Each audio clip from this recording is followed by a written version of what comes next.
Kaugnay na balitang yan, diretso na po sa period of amendment o yung pag-amyenda sa ilang probisyon ang RH Bill. Ang desyong itigil na ang mga debate sa panukala kasunod lang ng pagkipagpulong ng Pangulo sa mga kongresista. Saksi si Sandra Aguinaldo.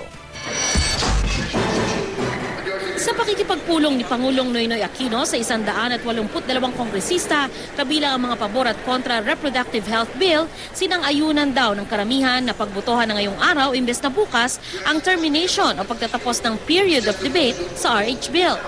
Kaya inihain agad ang motion para rito ni Majority Floor Leader Neptali Gonzales II sa Kamara para di na raw sumabay sa mga pagkilos ng mga pro at anti-RH group bukas. Kung may consensus na kanina na ma-terminate at marami nang pumapayag, para lang makaiwas na lang ng gulo bukas na para wag nang masyadong, di ba? Hindi mo alam, baka may magbatuhan pa rito. We object, Mr. Speaker, first, it was agreed by both those in favor and against the RH Bill that the voting will be August 7. Today is August 6. Kaninang tanghali, nagpatawag po ang ating mahal na presidente. Napakasagwa naman po ng mga natatanggap kong mga text na iniisip na may kinalaman si Presidente Aquino sa nangyayari ngayon sa Kamara natin.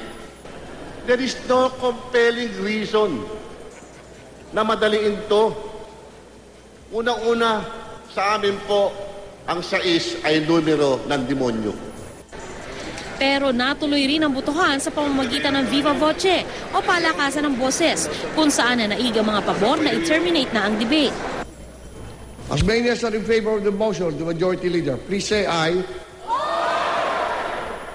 As many as are against, say nay. Nay. Ayes have it. Motion is approved. Mr. Speaker. Session suspended. Si Father Melvin Castro ng CBCP na napasugod sa Kamara kanina, masama ang loob sa napaagang botohan pero hindi raw sila susuko. Don't push the church against the wall. Kasi we feel anyone naman that you push hard, lalo na you push anyone against the wall, lalaban at lalaban. We have prayers and a certain moral influence pa rin. The decision was already there and it was virtually unanimous. Then why wait for tomorrow? Why not now? Dahil sa termination ng debate, uusad na sa period of amendment ang RH Bill, tsaka magbobotohan on second reading. Kahit pa paano, umusog ng konti. Usog pagungman, pero naging usog pa rin.